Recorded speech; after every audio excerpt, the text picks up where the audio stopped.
उन शेयरों का 76% सोनिया गांधी राहुल गांधी अपने नाम करवा लेते हैं और 50 लाख रुपए देकर सैकड़ों करोड़ की प्रॉपर्टी के मालिक बन बैठे ना। एजेएल में कौन थे शेयर धारक? मोतीलाल वोरा और ऑस्कर फर्नांडिस। यंग इंडिया बनती है, उसमें कौन थे शेयर धारक? मोतीलाल वोरा और ऑस्कर फर्नांडिस। गलत तो नहीं कह रहा हूं मैं? ये थोड़ा हास्यास्पद और शक पैदा करने, भाई दोनों जगह वही आदमी आपस में देनदारी हो रही है, क्या बात कर रहे हैं? जब मोदी जी डरते हैं ईडी और सीबीआई को आगे करते हैं। बिहार में गठबंधन हमारा मजबूत होता जा रहा है, इनके वो जैसे हरियाणा में आप बहुत मजबूत थे, महाराष्ट्र में आप चुनाव जीतने वाले थे, दिल्ली में आप कमाल करने वाले थे, बीजेपी दिक्कत में है। आप ये कह रहे हैं भयभीत है बीजेपी या भयभीत है विपक्ष? जय हिंद दोस्तों, डिबेट शो की एक और मजेदार वीडियो में आपका स्वागत है। आई होप आपको ये वीडियो जरूर पसंद आएगी। और जैसा कि डिबेट शो की दुनिया में आपको कोई भी वीडियो जो हमारे चैनल पे उपलब्ध है उसे ना ढूंढनी पड़े, और आपको अगर ये वीडियो थोड़ी सी भी अच्छी लगे तो इसे प्लीज लाइक और सब्सक्राइब कर दीजिए, जिससे कि डिबेट शो की और यूट्यूब की दुनिया में आपको कोई भी वीडियो जो हमारे चैनल पे आए वो सीधी डायरेक्ट आप तक पहुंचे। तो शुरू करते हैं वीडियो, लेट्स स्टार्ट। ये टीवी वाले भाई पिक्चर चालू करो बे। कांग्रेस राइट ऑफ कर देती है अपने आप एक नई कंपनी बनाकर 99% एजेएल का मालिकाना हक अपने पास ले लो।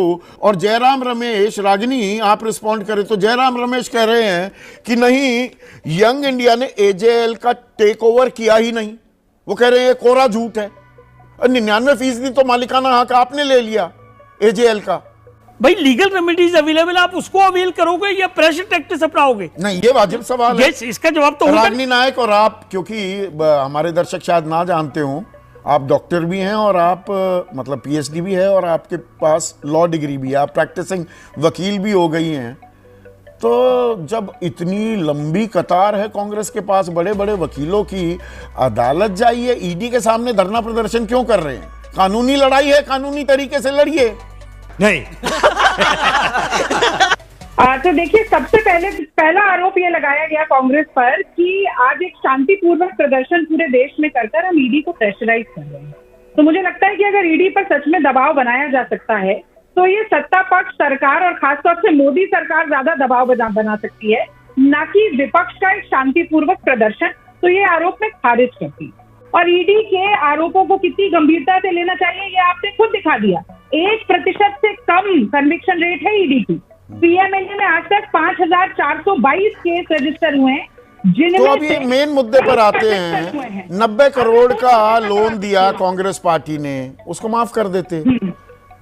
ये 2010 में यंग इंडिया कंपनी बनाई गई, वो सारे लोन को इक्विटी में 9 करोड़ शेयरों में तब्दील किया गया।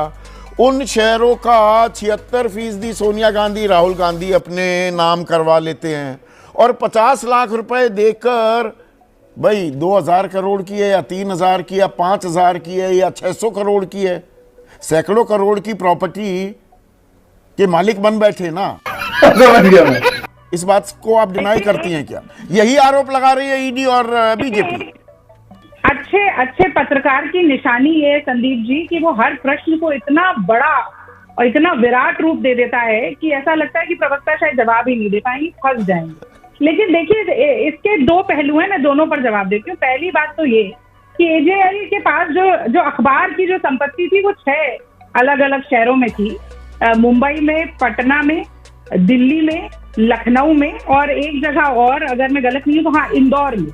उसमें से असल में मालिकाना हक केवल लखनऊ की प्रॉपर्टी का है, बाकी सब लीज पे है।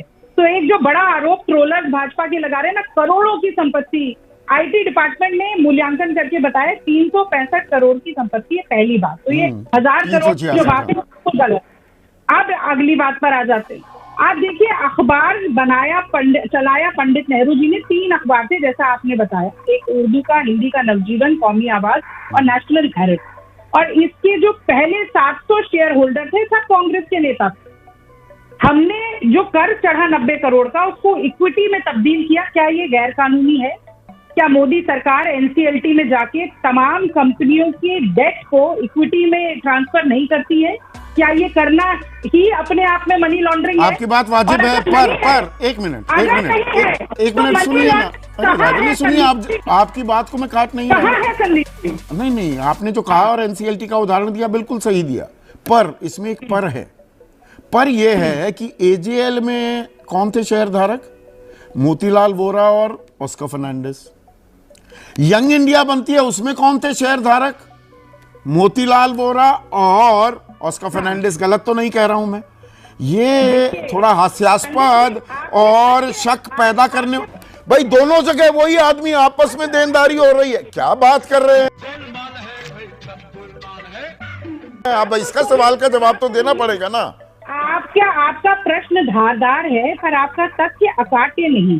जब आप किसी व्यक्ति विशेष का नाम लेकर बोलते हैं ना कि मोतीलाल वोरा यहाँ थे, ऑस्कर फर्नांडिस यहाँ थे, तो बड़ा अजीब लगता है। अरे टेंशन नहीं लेने का। लेकिन कांग्रेस के राष्ट्रीय अध्यक्ष, कांग्रेस के महासचिव, कांग्रेस के संगठन सचिव और कांग्रेस के कोषाध्यक्ष ही शेयर होल्डर बनते हैं यंग इंडिया में, जो कि नॉट फॉर प्रॉफिट कंपनी है। और एजीएल के भी जितने धारक थे वो भी कांग्रेस के ही बड़े नेता और पदाधिकारी थे, और उनकी ईजीएम में सर्वसम्मति के बाद ही यंग इंडिया में शेयर ट्रांसफर किए जाते हैं। तो कांग्रेस के पदाधिकारियों के शेयर कांग्रेस के पदाधिकारियों के नाम पर ट्रांसफर होते हैं। अखबार हमारा, कर्ज हमारा, हम उसे इक्विटी में बदलें, पूरा माफ कर दें। उद्देश्य था भाई यंग इंडिया कंपनी बनाने की जरूरत क्या थी? वो कह रहे हैं कि एजेएल को मदद करना, एजेएल को मदद करना उद्देश्य था। वो तो एआईसीसी एक रेजोल्यूशन पास कर देती कि हम भूल गए 90 करोड़ रुपए। नहीं, हम तो सब कर देते।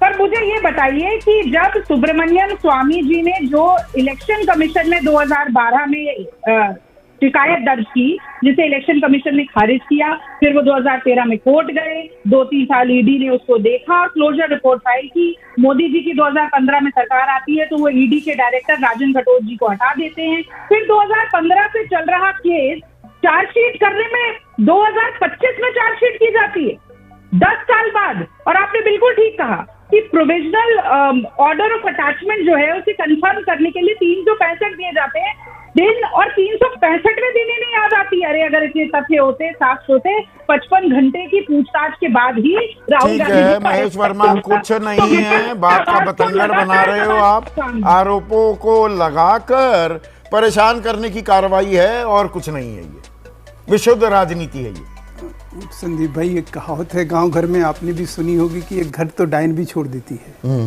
ये केस कुछ उसी तरह से है। लोकतंत्र का चौथा स्तंभ कहे जाने वाले पत्रकारिता और उससे जुड़ा हुआ एक अखबार, जब वो मरणासन स्थिति में था तो उसको जमीन दोज करने का काम जो है, उसको हड़पने का, उसको गबन करने का इन प्रकरण तरीके से, और उसको लेकर सोनिया जी, राहुल जी तमाम तरह की कानूनी लड़ाई लड़ते रहे और सुप्रीम कोर्ट तक गए, और कहीं भी इन लोगों की इस बात को राहत नहीं दी गई। तो दोस्तों वीडियो में बस इतना ही था। अगर आपको वीडियो में कोई भी कमेंट्स करना हो तो हमें अपनी राय जरूर लिखें, और वीडियो को शुरू से लेकर अंत तक देखने का बहुत बहुत शुक्रिया। मुझे उम्मीद है कि आप इस चैनल को, अगर आपको ये वीडियो थोड़ी सी भी अच्छी लगी होगी तो आप इस चैनल में ज़रूर इसे लाइक और सब्सक्राइब करेंगे। तो मिलते हैं अगली वीडियो में और भी अच्छी वीडियो के साथ। जय हिंद।